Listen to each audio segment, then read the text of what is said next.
जिसने 1000 गौ माता का दान करा होता है, 1000 गौ माता का दान किया होता है, बेलपत्री का वृक्ष उसके घर में लगा हुआ होता है। अपने जीवन काल में जिसने 1000 गौ माता का दान दिया होता है, 1000 गौ माता का पूर्व में दान किया होता है, तब हमारे घर में एक बेलपत्री का वृक्ष लगा होता है। और घर में लगे बेलपत्री के वृक्ष को जो काटता है, समझ लेना उसने हजारों गौ हत्या एक साथ कर दी हो, इतना पाप उसके मस्तक पर चढ़ जाता है। एक बेलपत्र का वृक्ष हमारे जीवन की सार्थकता दे देता, एक बेलपत्र का।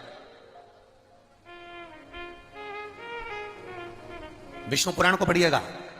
कभी मौका मिले तो लिंग पुराण को पढ़िएगा, कभी मौका मिले तो गीता प्रेस गोरखपुर के शिव महापुराण को पढ़िएगा, कभी मौका मिले तो स्कंद पुराण को बड़े आनंद के साथ में पढ़िएगा, कभी मौका मिले तो देवी भागवत पढ़िएगा। उसमें लिखा है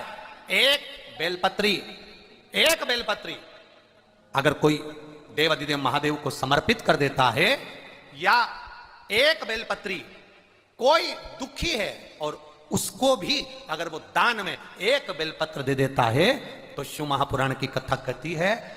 आधा किलो सोने के सिंहासन पर शालिग्राम भगवान को सोने से श्रृंगार कर कर दान करने का जो पुण्य मिलता है, वो एक बेलपत्र दान करने से प्राप्त हो जाता है। मात्र एक बेलपत्र,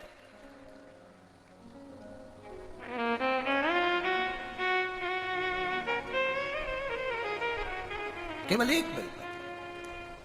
ये जीवन का सुख देने वाली। अब वो सोमनी के हाथ में